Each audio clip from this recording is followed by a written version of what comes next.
Hey everybody, John Granato and Lance Zierlein from the bench. Mornings on ESPN 97.5 and 92.5. Let's talk some Texans football. Lance, Robert Saleh and Eric Bieniemy both have reportedly interviewed with the Falcons and Bieniemy with the Lions as well.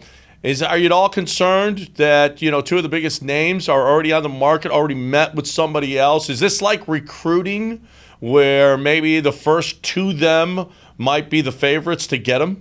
Oh, I think it is. I think the first ones in usually have the advantage. You try to sell them. It's the same thing with free agency. To me, it's not a lot different. I mean, right now, because of the amount of jobs open, this is one of the first times I think that I've seen it, and because of the quarterbacks that are potentially in play, this is one of the first times that I can remember where you've had the amount where it's an interview, but you're also trying to woo guys because you have a lot of competition. There's a lot of competition between teams with good or potentially good quarterbacks, in the draft market. So, I think it does put you a little bit behind the eight ball if you don't get to them first. It's the same way with free agency. The idea is if a guy gets on a plane to leave and go somewhere else, then you're not going to get him in free agency. But if you get him first and you can pitch him and sell him, then he's going to be yours, and that's it. And they're going to walk off. So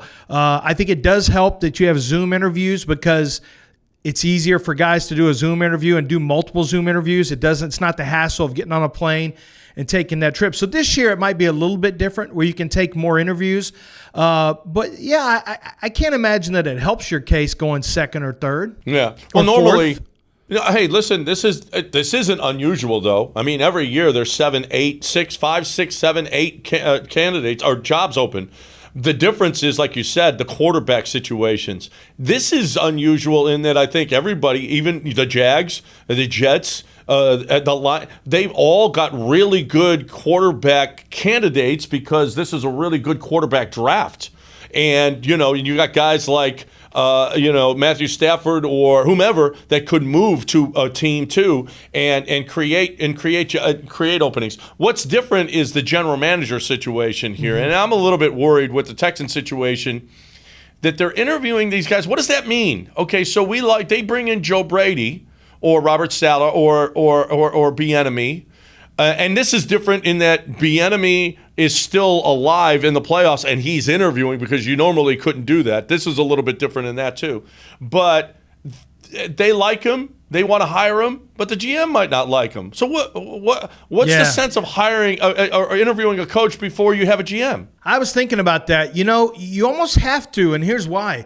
If you don't get in on these guys while all these other teams are, and if this is a recruiting process, then you're way behind. You almost get in too late where you wouldn't even have a chance if you waited and waited and waited for to hire a GM. So I think they're kind of doing it concurrently, and maybe they can say, look, these are the three guys that we really like, and we think we got a chance at least two of them, and we want to see who you like. Maybe you say these are the guys that we like as head coach, and you give that opportunity to whoever the GM is, and you give him, because it actually happens the opposite way in the draft. GMs a lot of times will give coaches, hey, here's the 3 or 4 guys we want you to choose from these positions, but they're the ones who vetting them. Maybe in this situation, you're vetting head coaches for your GM. It's not optimal, but this is a freaky year because everyone's sweeping out GMs and head coaches. Like everything's being swept out and reset hit. Please tell me that the Texans won't hire a head coach before they hire a GM. I think it's totally possible. No, it's not.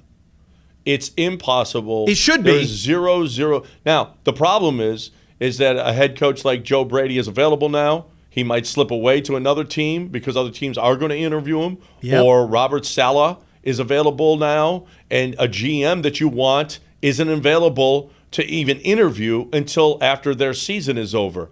That's scary. That's a concern. And that's why you have to let them know how interested you are. And you do that by, discussions behind the scenes with agents, by interviewing them right now. And you try to say, listen, if you can wait. I don't know. Honestly, I don't know how it's going to be handled because I don't know about the timing. It feels like when you want to buy a house, but you got to sell your house first, it feels like that same thing where you're like, man, this is I don't want to lose that house, but where am I going to live? How is this going to work? It feels like the same kind of situation you got here. It's a conundrum, as we call it, John. That's why you go with the Lance Loken Group. Yeah. Because you've got the buy before you sell program, Lance. Always at the be Loken closing, Group. John. Always be closing. TheLokenGroup.com.